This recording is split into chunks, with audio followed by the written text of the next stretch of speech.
जय हिंद दोस्तों, स्वागत है आपका आपके अपने यूट्यूब चैनल पे। दोस्तों, आज का वीडियो बड़ा ही इंपॉर्टेंट होने वाला है, बड़ा इंटरेस्टेड वीडियो है आपके लिए।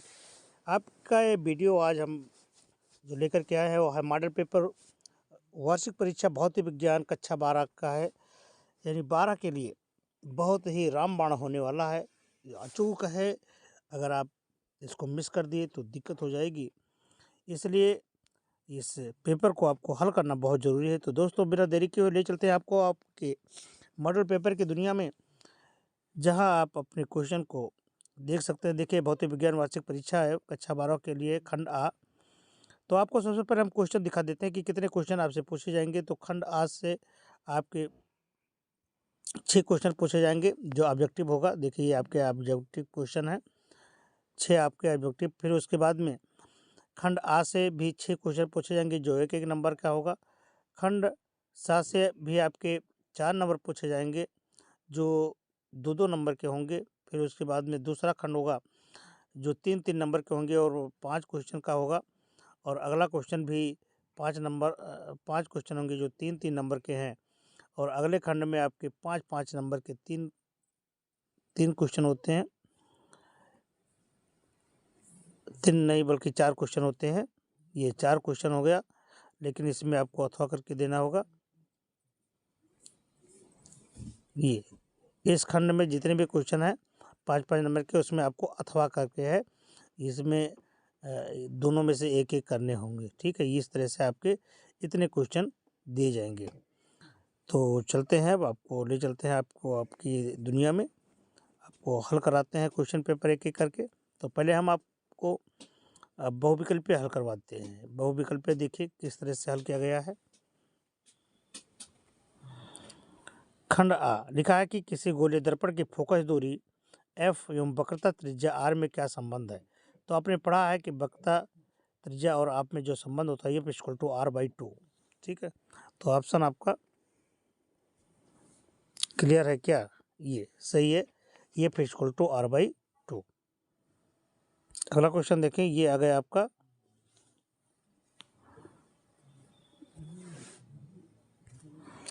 एक बेलनाकार चालक की प्रतिरोधकता एवं विशिष्ट चालकता का गुणनफल निर्भर करता है किसमें? तापक्रम पर, पदार्थ पर? नहीं, ये सब कोई नहीं, यानी इसमें सही है आपका थर्ड, ये सब कोई नहीं।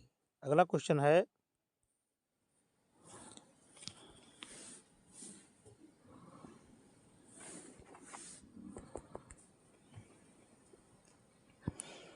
अगला क्वेश्चन आ गया कि L/R की बीमा होगी जहां L प्रेरकत्व और R प्रतिरोध है, तो इसकी बीमा होगी ये। अगला क्वेश्चन,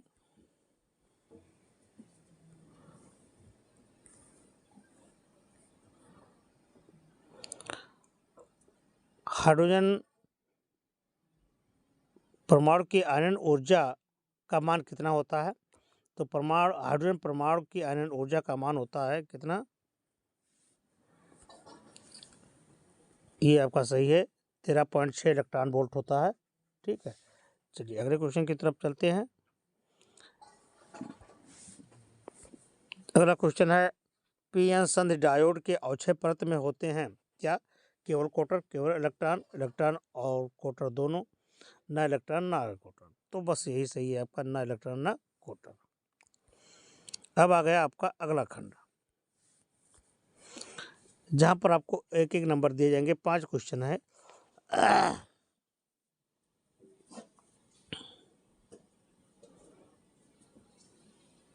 ठीक है, वैद्युत विभव की परिभाषा लिखिए तथा इसकी बीमा भी लिखिए। एम्पियर का परिधीय मान क्या है?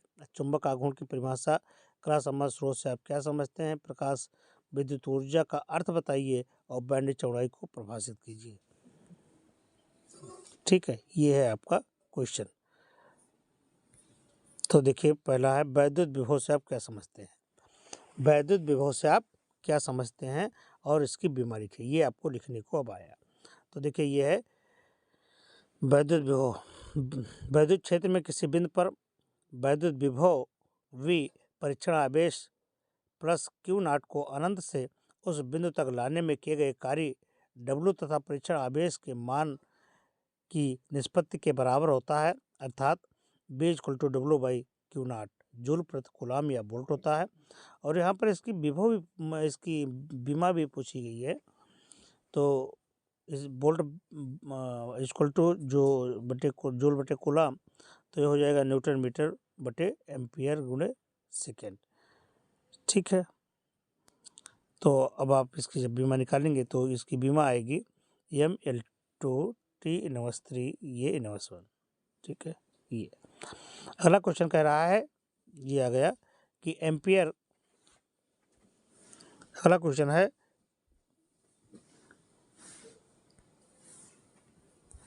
कि एम्पियर का परिधीय मान क्या होगा।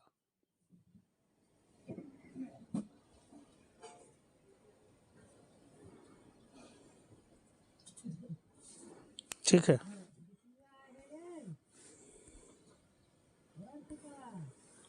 तो ये देखिए, किसी बंद वक्र के परितः चुंबकीय क्षेत्र की तीव्रता की रेखा समाकलन उस बंद वक्र द्वारा घिरे क्षेत्रफल में से गुजरने वाली कुल वैद्युत धारा का म्यू गुना, जहाँ म्यू नॉट या माइक्रोन जिसको कहते हैं, निर्वात की निरपेक्ष चुंबकशीलता है। ये अगला क्वेश्चन कह रहा है, चुंबकीय आघूर्ण की परिभाषा दीजिए। चुंबकीय आघूर्ण की परिभाषा दीजिए। तो देखिए, ये है आपका चुंबकीय आघूर्ण। किसी चुंबकीय द्विध्रुव का चुंबकीय आघूर्ण वह बल आघूर्ण है जो द्विध्रुव को एक समान एकांक चुंबकीय क्षेत्र में क्षेत्र की दिशा के लंबवत रखने पर द्विध्रुव पर लगता है। और अगला बताया गया कि चुंबकीय द्विध्रुव आघूर्ण एक सदिश राशि है तथा इसकी दिशा द्विध्रुव के अक्ष के अनुदिश होती है। धारा लूप में चुंबकीय आघूर्ण की दिशा दाएं हाथ के नियम द्वारा की जाती है। इस नियम के अनुसार यदि हम अपने दाएं हाथ के पंजे को पूरा फैलाकर अंगुलियों को लूप के चारों ओर धारा की दिशा में मोड़े तो अंगूठा चुंबकीय आघूर्ण की दिशा को व्यक्त करेगा, यह उधर होगा। अगला है खंड है कि कला संबद्ध स्रोतों से आप क्या समझते हैं। कला संबद्ध स्रोतों से आप क्या समझते हैं। तो देखिए, इसका उत्तर यह है कि ऐसे दो स्रोतों जिनके बीच कलांतर सदैव नियत रहता है, कला संबद्ध स्रोत कहते हैं। ठीक है, ऐसे जो स्रोतों के जिनके बीच कलांतर कैसा होता है, सदैव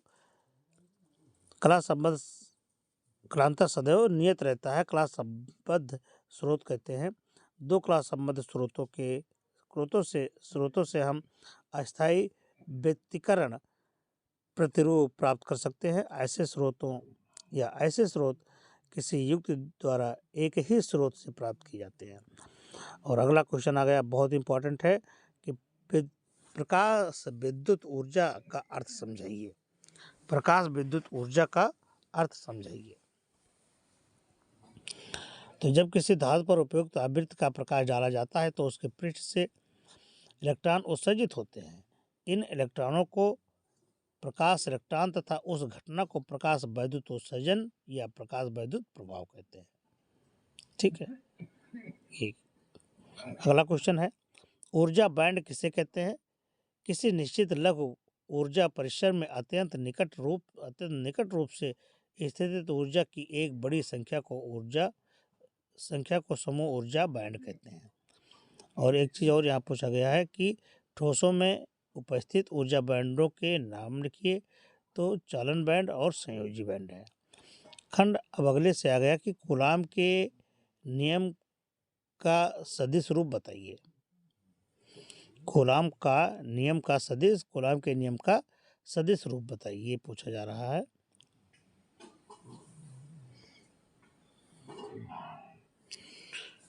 तो F12 1/4 pi epsilon not Q1 Q2 by R 1 square. तो इसका मान क्या होगा, देखिए इसका मान है, अतः बिंदु आवेश Q1 और Q2 के कारण कार्यरत वैद्युत बल F21 विद्युत आवेश Q2 पर Q1 के कारण कार्यरत वैद्युत बल F12 के परिणाम के बराबर तथा दिशा के विपरीत होता है। ये बात है। एक क्वेश्चन दिया गया आपको, ये 2023 में पूछा गया है कि 2000 वोल्ट के विभव पर स्थित एक बिंदु से 250 वोल्ट पर स्थित दूसरे बिंदु तक एक आवेशित कण के गति करने पर उसकी गतिज ऊर्जा में 10 जूल की कमी होती है, तो उस कण का आवेश ज्ञात कीजिए। यानी क्यू का मान आपको ज्ञात करना है। तो देखिए दिया है V1 बराबर 200 वोल्ट है, V2 बराबर आपको 250 है, डेल्टा U प्लस जूल, तो क्यू का मान ज्ञात करना है, हमें ज्ञात है, आपका सूत्र है delta U equal to half Q into delta V। ठीक है, तो इसका मान आपका डेल्टा U का मान है +10, तो क्या हो जाएगा +10 इक्वल टू हाफ क्यू, और डेल्टा V दोनों में से घटा देंगे तो 250 में से 200 ये हो जाएगा 50, तो क्या होगा कि 10 बराबर 1/2 गुणे क्यू गुणे 50।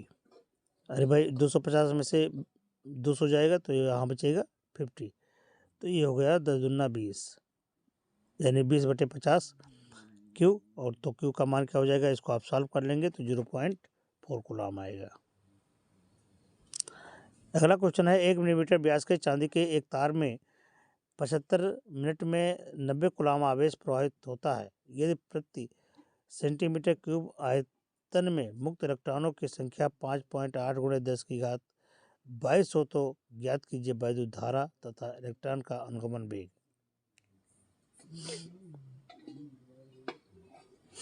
ये देखिए तार का व्यास है 2r बराबर 1 मिलीमीटर, तार की त्रिज्या r बराबर है 0.5, यानी 2r बराबर जब 1 मिलीमीटर है तो r बराबर 1/2 होगा, और 1/2 का मान कितना होगा, आधा, यानी 0.5 मिलीमीटर। अब इसको मीटर में बना लेंगे तो क्या करेंगे, 1000 से भाग देंगे तो आएगा 0.5 गुणे 10 की घात 3 मीटर। अब आवेश क्यू बराबर 90 कूलम, समय 75 मिनट, तो 75 मिनट को आप सेकंड में बदल लेंगे, 60 से गुणा कर देंगे, तो मुक्त इलेक्ट्रॉन घनत्व तो कितना आ जाएगा आपका, n बराबर 5.8 गुणे 10 की घात 22 प्रति सेंटीमीटर क्यूब। इसको हल करेंगे तो पहला क्या निकालना है आपको, तार में धारा, तो तार में धारा I बराबर क्या होता है Q/T, तो Q का मान कितना आया 90, और T कितना है आपका 75 गुणे 60। आपको इसको हल कर लेंगे तो कितना मान आया आपका,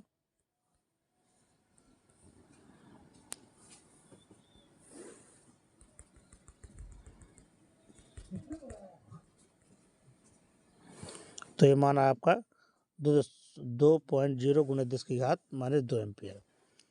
दूसरा करा है तार का अनुप्रस्थ क्षेत्रफल, ये बराबर πr², तो पाई का मान यहाँ पर रखा गया आपका कितना 3.14 गुणे r² का मान इतना। ठीक है, तो ये रखेंगे तो इसका मान आया आपका, ये अनुगमन वेग BD बराबर I/, ये NE से लिया गया है, तो देखिए ये इसका मान आपका ये है। कैलकुलेशन बहुत ज़रूरी है, कैलकुलेशन करते रहो भाई। अगला क्वेश्चन देखें, ये क्वेश्चन एक ही प्रकार का है।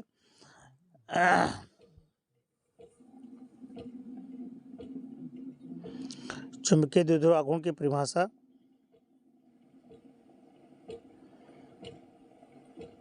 चुंबकीय द्विध्रुव आघूर्ण सदिश राशि है अथवा अदिश।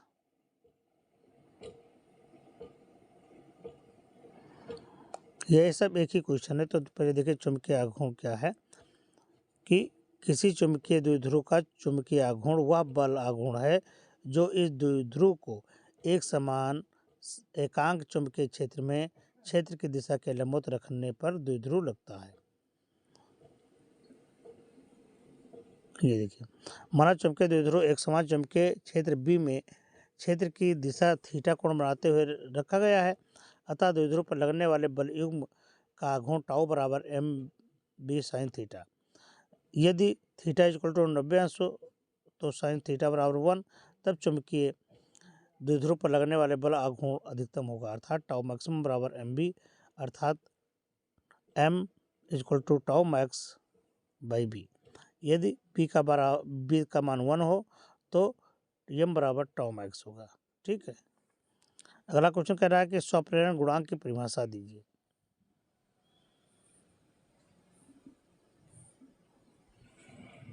स्वप्रेरण गुणांक की परिभाषा देना है आपको। और इसमें और एक क्वेश्चन पूछा गया था कि चुंबकीय, हाँ, ये चुंबकीय आघूर्ण सदिश है कि चुंबकीय आघूर्ण सदिश राशि है कि अदिश राशि है। तो देखिए, चुंबकीय आघूर्ण एक सदिश राशि है तथा इसकी विमा द्विध्रुव के अक्ष के अनुदिश होती है। धारा लूप के चुंबकीय आघूर्ण की दिशा दाएं हाथ के नियम के अनुसार ज्ञात की जाती है। ठीक है। और इसका मात्रक देखिए क्या होता है, इसका मात्रक होता है एम्पियर मीटर स्क्वायर। ठीक, ये होता है। अब आपका आया है ये स्वप्रेरण गुणांक, इसकी परिभाषा देना है आपको। तो स्वप्रेरण गुणांक आपका ये है, किसी कुंडली के स्वप्रेरण गुणांक का मान उस प्रेरित वाहक बल के बराबर होता है जो उस कुंडली में धारा परिवर्तन की दर एकांक होने पर उत्पन्न होता है। ठीक है।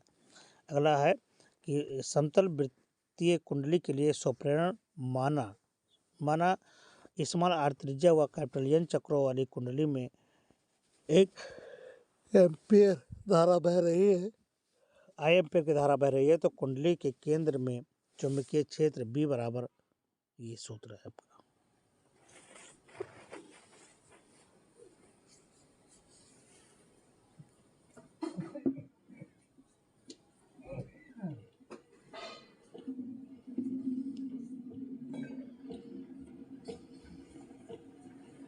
तो इसमें आपको पहला क्या दिया गया था, देखिए इसमें है स्वप्रेरण गुणांक।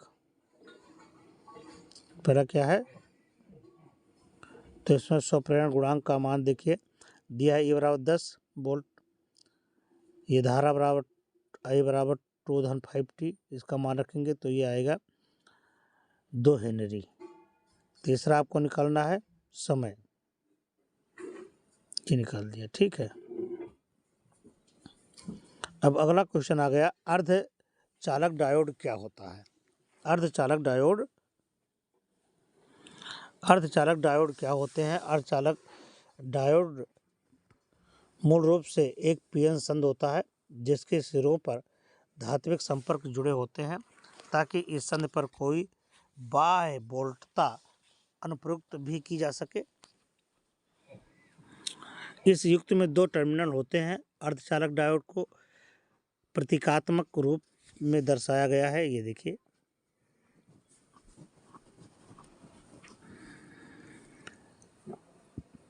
तीरों की दिशा परिपाटी के अनुसार विद्युत धारा की दिशा साम्यरोधिका को दर्शाती है, जबकि डायोड अग्रदिशिक बायसित है। विभव को डायोड के सिरों पर बाह्य वोल्ट V अनुप्रयुक्त करके परिवर्तित किया जा सकता है। पीएन संधि डायोड की बिना किसी वायस की साम्यावस्था में स्थित प्रदर्शित किया गया है, ये देखिए। एक अगला क्वेश्चन है, एक हाइड्रोजन परमाणु पर 1025 एंगस्ट्रॉम का पराबैंगनी विकिरण उत्सर्जित करता है। इस संक्रमण में संलग्न ऊर्जा स्तरों की क्वांटम संख्याएं ज्ञात कीजिए, ये देखिए।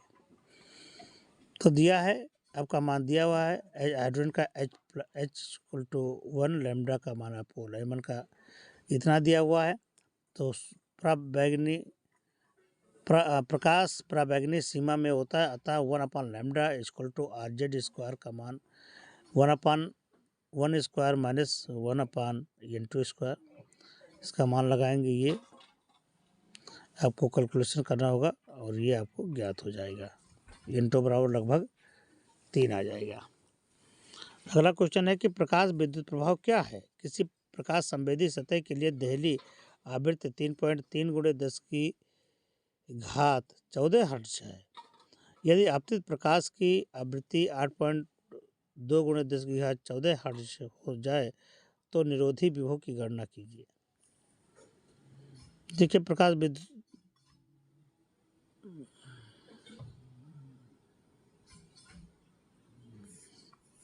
यहाँ कह रहा प्रकाश विद्युत प्रभाव क्या है। तो पहले देखिए धातुओं पर प्रकाश के आपतित होने से उसकी सतह से इलेक्ट्रॉनों के उत्सर्जन की घटना को प्रकाश वैद्युत प्रभाव कहते हैं। तो ये तो आपका क्लियर हो गया। वैसे प्रकाश वैद्युत प्रभाव ये हो गया। अब आगे प्रश्न में देखिए वहाँ पर क्या हुआ कि माना निरोधी विभव बी नाट है तो ऊर्जा E B naught equal to क्या होगी 0. एच बराबर न्यू माइनस न्यू नाट है ना। ये मान रख देंगे तो ये आपका निकल आएगा।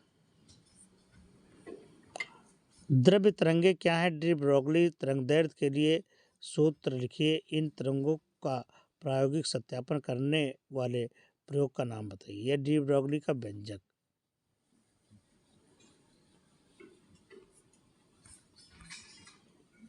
ठीक है।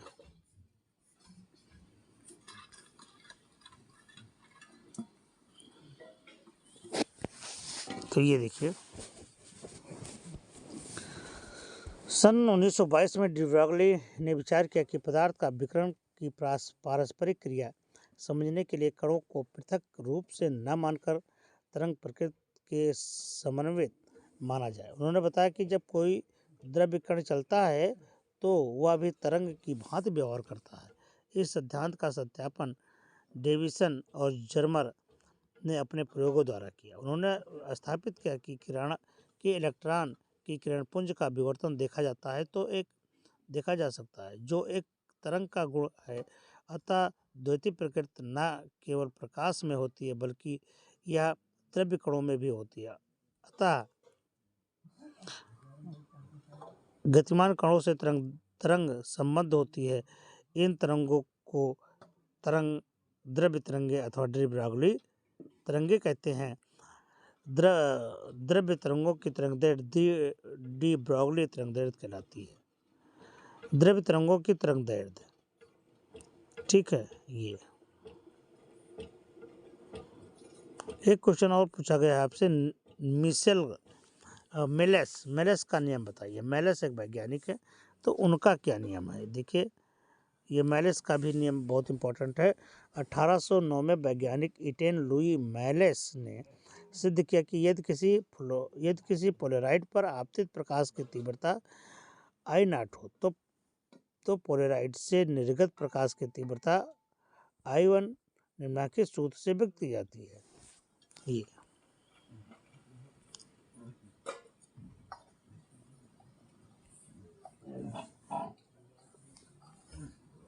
ठीक है। ये चीज़ आपको देखना जरूरी है और इसी को ही मेलेस नियम कहते हैं। ठीक है।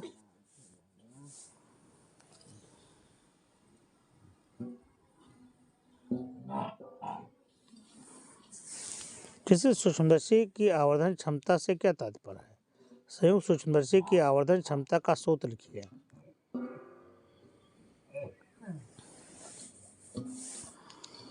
एक संयुक्त सूक्ष्मदर्शी की नेत्रिका व अपदेशक के फोकस दूरी क्रमशः 6.25 सेंटीमीटर व 2 सेंटीमीटर है।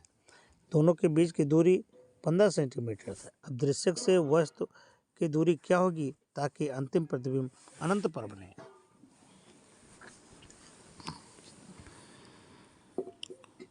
किसी बिंब का प्रतिबिंब द्वारा आंख पर बने कोण तथा सुस्पष्ट दृष्टि की अल्पतम दूरी पर स्थित बिंब द्वारा केवल आंख पर बने कोण के अनुपात को कोणीय आवर्धन कहते हैं। इसे सूक्ष्मदर्शी की आवर्धन क्षमता भी कहते हैं। संयुक्त सूक्ष्मदर्शी की आवर्धन क्षमता का सूत्र जब अंतिम प्रतिबिंब अनंत पर बनता है। आवर्धन क्षमता m बराबर है -v0/u0 कहें d/fe दिया है। आपका मान दिया हुआ है। F0 का मान दिया हुआ है या वो का मान दिया है 2 सेंटीमीटर। Fe का मान दिया 6.25 सेंटीमीटर। तो D का मान 15 सेंटीमीटर है। तब अंतिम प्रतिबिंब यानी प्रतिबिंब अनंत पर बनता है। तो नेत्र लेंस की B इक्वल टू क्या है इन्फिनाइट लेंस के सूत्र से आप आपको ज्ञात होगा कि इसका मान कितना होगा। v का मान है -6.25। अब दर्शक तथा नेत्रिका के बीच की दूरी d है, ये देखिए ये, तो इसका मान कितना हो जाएगा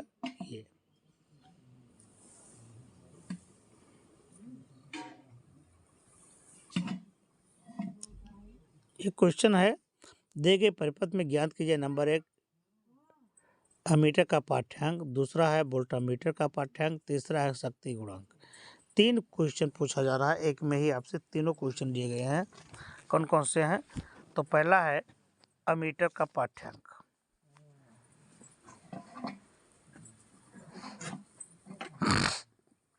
देखिए कि सर्किट बनी हुई है, ये क्वेश्चन बड़ा ही इंपॉर्टेंट है, ये आपको लगाना होगा। तो देखिए इसका मान सभी का रखा है, बी बराबर 200√2 साइन 400t की तुलना हम जब करते हैं तो b = b0 sine omega naught t से करने पर ये आप जब मान रखेंगे तो इसका मान आएगा 10 एम्पियर। ये मीटर ये का पाठ्यांक कितना आया 10 मीटर। वोल्टमीटर v का पाठ्यांक कितना आया 0 और शक्ति गुणांक का मान कितना है 20।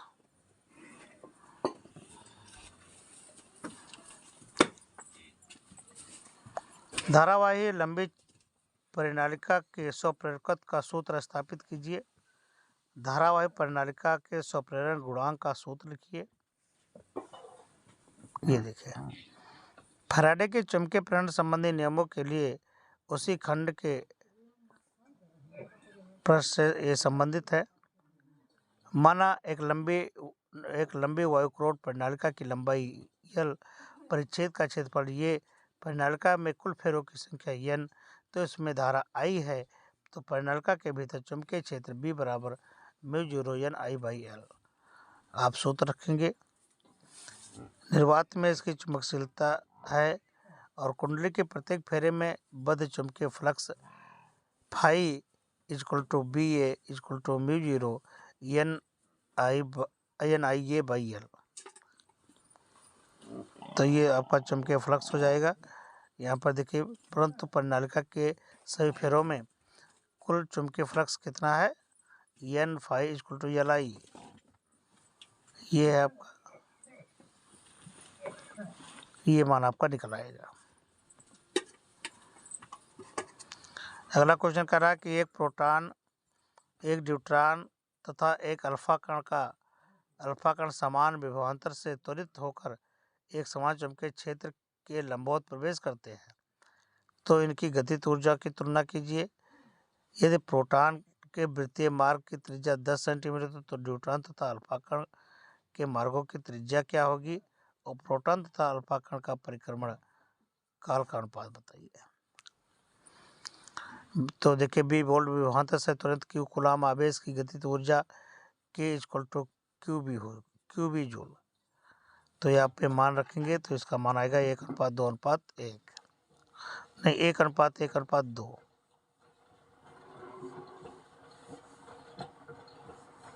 दूसरा, चुंबकीय क्षेत्र B और V चाल में गतिमान आवेशित कण के वृत्ताकार पथ की त्रिज्या L, त्रिज्या R के लिए ये मान, ये मान होगा इसका। तीसरा है परिक्रमण काल T = 2πm/BQ। ठीक, एक आपका प्रतिरोध, ये देखिए एक सर्किट बनी हुई है, निम्नलिखित एक परिपथ है, निम्नलिखित चित्र में G धारा परिपथ G में कोई विक्षेप नहीं होता है, तो इस दशा में प्रतिरोध R का मान इसमें प्रवाहित धारा का मान परिकलित कीजिए। ये देखिए आप, ये परिपथ बना हुआ है, चित्र में परिपथ हॉरिजॉन्टल सेतु परिपथ है, जो कि धारामापी G में कोई विक्षेप नहीं है, अतः सेतु कैसा है संतुलित है। तो हॉरिजॉन्टल सेतु की संतुलन की शर्त क्या है, P/Q = R/S के अनुसार आप मान रख देंगे। RAB/RBC = RAD/RDC।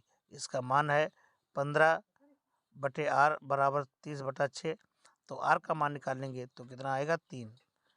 परस्पर श्रेणीबद्ध 15 ओम तथा आर बराबर 3 ओम का तुल्य प्रतिरोध कितना हो जाएगा, R1 बराबर 15 3 18 ओम हो जाएगा।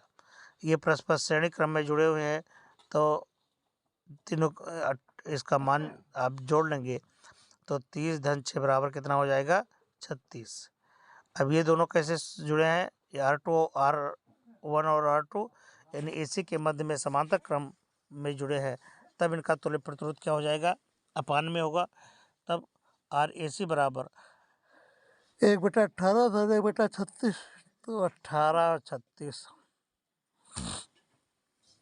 18 दूना 36 तो 2/1 2/18 धन 1/18 यानी 2 1 3 बराबर 2 1 3/36 3 एकम 3 3 बराबर 36 यानी 12 आया। कितना आया 12। परंतु ये उसी के मध्य विभवांतर वाहक बल E 6 वोल्ट सेल से जुड़ा है, तो सेल से प्राप्त धारा I बराबर E/RAC यानी 6/12। तो 6/12 कह दीजिए तो कितना आएगा 0.5 एम्पियर। ठीक है, ये धारा संधि I पर ये A1 व A2 द्वारा विभाजित की गई है।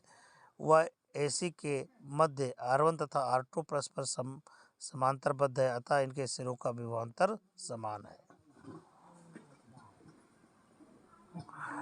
तो इसका मान आएगा 1/3 एम्पियर।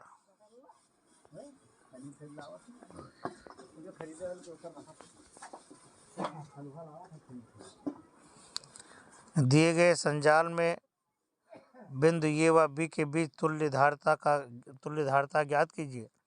यदि ए एवं बी के मध्य में 15 वोल्ट की बैटरी जोड़ दें तब संधारित्रों पर आवेश की मात्रा ज्ञात कीजिए।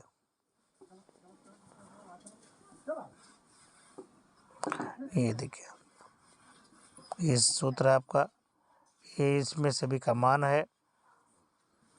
चित्र को आपको बनाना होगा, चित्र बना करके तब आप सॉल्व करें। ये देखिए,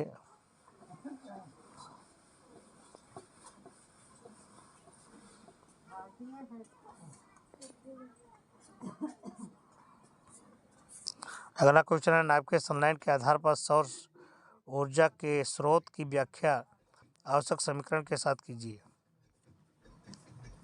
तो देखिए, सन 1939 में अमेरिकन वैज्ञानिक H.A. बेथे ने बताया कि सूर्य पर लगातार नाभिकीय संलयन होता है, जिससे वो अविरत रूप से ऊर्जा का उत्सर्जन कर रहा है।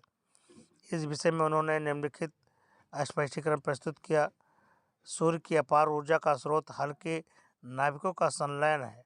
सूर्य के द्रव्य में 90% अंश तो हाइड्रोजन व हीलियम का है, से 10% अंश में अन्य तत्व हैं, जिनके अधिकांश हल्के तत्व, जिनमें अधिकांश सूर्य के बाहर पृष्ठ का ताप लगभग 8000 केल्विन है तथा इसके भीतरी भाग का ताप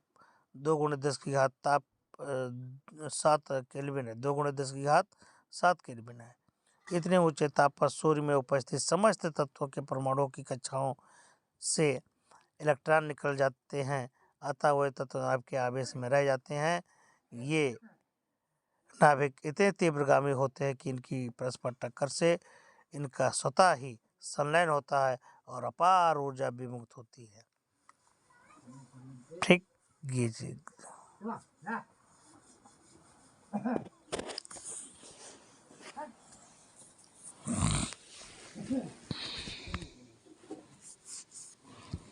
ये देखिए, हाइड्रोजन कार्बन से हुआ परस्पर क्रिया होती रहती है।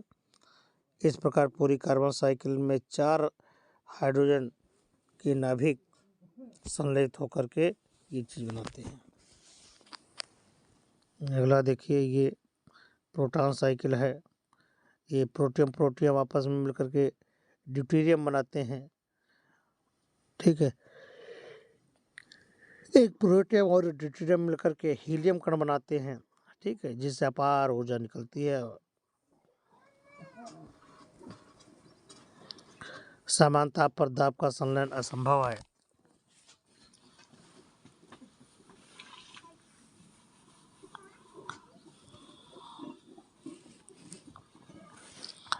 अगला क्वेश्चन दिया हुआ कि नाभिकीय विखंडन और नाभिकीय संलयन में अंतर देखिए। तो नाभिकीय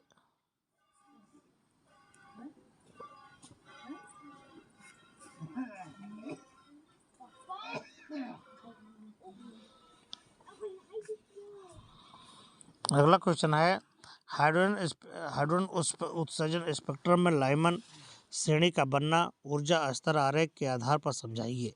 लाइमन श्रेणी की प्रथम रेखा की तरंगदैर्घ्य की गणना। या हाइड्रोजन परमाणु में ऊर्जा स्तरों की En = -13.6/n² EB से किया जाता है। तो ऊर्जा स्तर किरण आरेख H अल्फा G गामा संक्रमण को दर्शाइए तथा इनकी तरंगदैर्घ्य भी बताइए। ये सब क्वेश्चन एक ही प्रकार के हैं। तो देखिए इन सभी का हल एक ही चीज़ में है कि बोर ने अपने परमाणु मॉडल द्वारा हाइड्रोजन के विभिन्न ऊर्जा स्तरों की ऊर्जाओं के लिए निम्नलिखित सूत्र स्थापित किए हैं। ये देखिए सूत्र है आपके En = -RSC/n²। तो इसी का मान रख देंगे तो ये हो जाएगा -13.6/n² इलेक्ट्रॉन वोल्ट।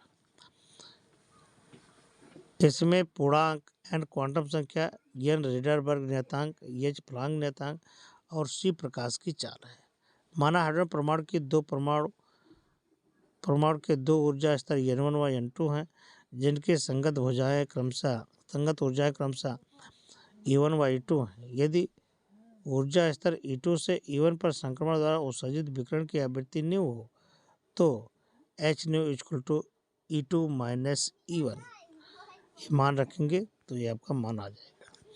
लाइमन श्रेणी के लिए इन रेखा को सबसे पहले लाइमन ने 1916 में प्राप्त किया था। जब किसी परमाणु में इलेक्ट्रॉन की ऊर्जा स्तर से प्रथम ऊर्जा स्तर में संक्रमण करता है तो उत्सर्जित स्पेक्ट्रम की रेखाएं पराबैंगनी भाग में प्राप्त होती हैं। इनकी तरंगदैर्घ्य निम्नलिखित सूत्र से व्यक्त की जाती है। ये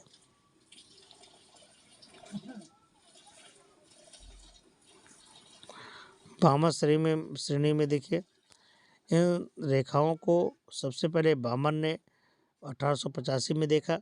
जब परमाणु किसी ऊंचे स्तर से दूसरे ऊर्जा स्तर में संक्रमण करता है तो उत्सर्जित स्पेक्ट्रम की रेखाएं दृश्य भाग में मिलती हैं। इनकी तरंगदैर्घ्य को निम्नलिखित सूत्र में व्यक्त किया जा सकता है। ये 1/λ = R 1/2² - 1/n²।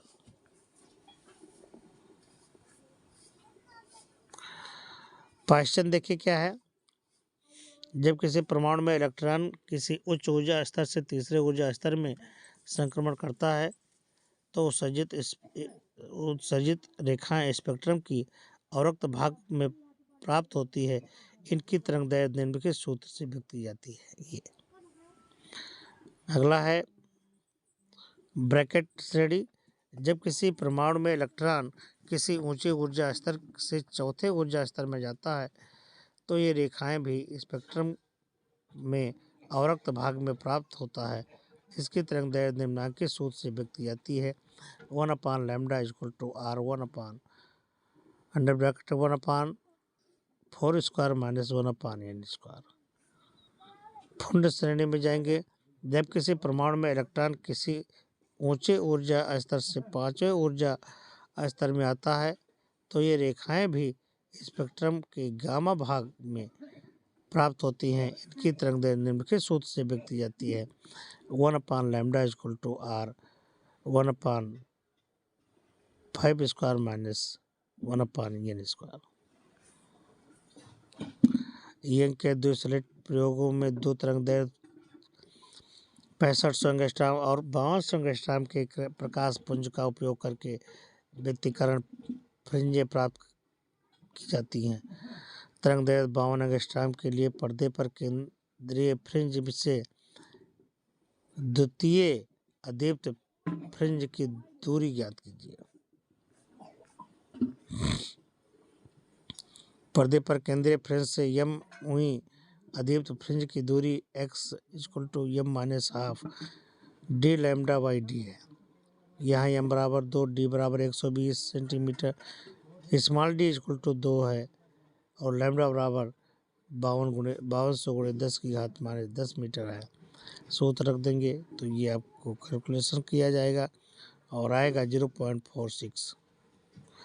दूसरा कह रहा है फ्रिंजों के संपाती होने के लिए ये आपका काम है m1/m2 इक्वल टू λ2/λ1, तो 5200/6500 ये हो जाएगा 4/5। मान निकालेंगे आएगा कितना 1.56 मिलीमीटर।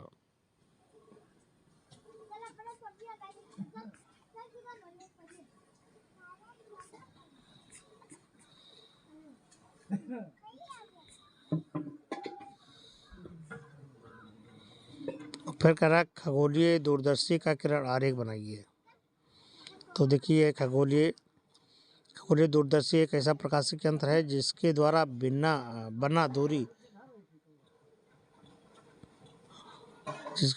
बना दूर स्थित वस्तु का प्रतिबिंब का आँख पर बड़ा दर्शन कोण बनाता है जिससे वह वस्तु आँख को बड़ी दिखाई देती है। ये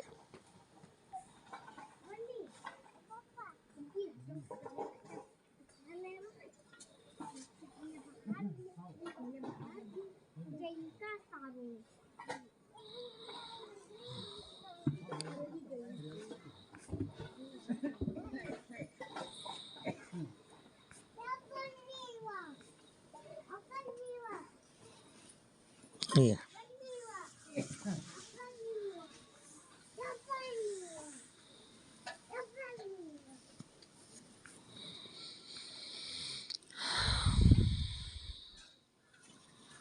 अगला क्वेश्चन का राशि सिद्ध कीजिए एक समान त्रिज्य चुंबकीय क्षेत्र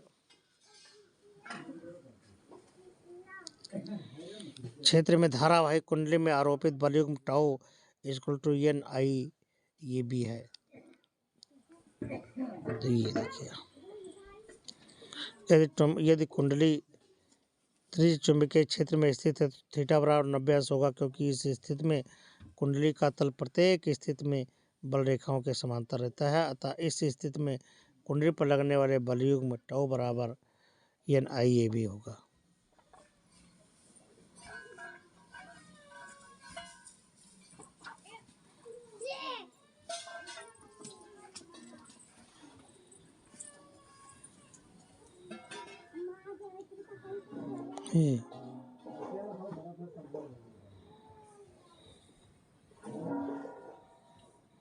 यहाँ पर कह रहा वैद्युत परिपथ के लिए किरचॉफ के नियमों का उल्लेख कीजिए।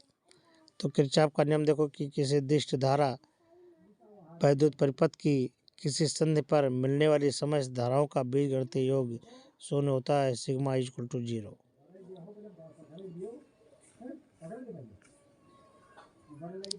फिर कह रहा है व्हीटस्टोन सेतु का परिपथ खींच करके उसकी साम्यावस्था का प्रतिबंधन कीजिए। ये देखिए व्हीटस्टोन सेतु में चतुर्भुज रूप से जुड़ी प्रतिरोधों के मान इस प्रकार समायोजित किए जाते हैं कि सेल की कुंजी K1 तथा धारामापी की कुंजी K2 दोनों बंद करने पर धारामापी में कोई विक्षेप न आए, तो इस दशा में सेतु संतुलित कहा जाता है। सेतु की संतुलन में सेतु की किन्हीं दो संलग्न भुजाओं में लगे प्रतिबिंब का अनुपात से दो संलग्न भुजाओं पर लगे प्रतिरोधों के अनुपात के बराबर होता है। P/Q equal to R/S। ये किरचॉफ के नियमों का उपयोग करके उपयुक्त संबंध का नियमन कर सकते हैं आप।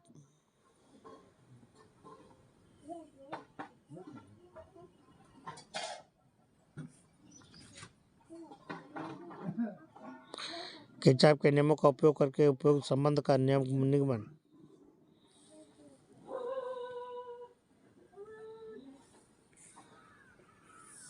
ठीक है। ये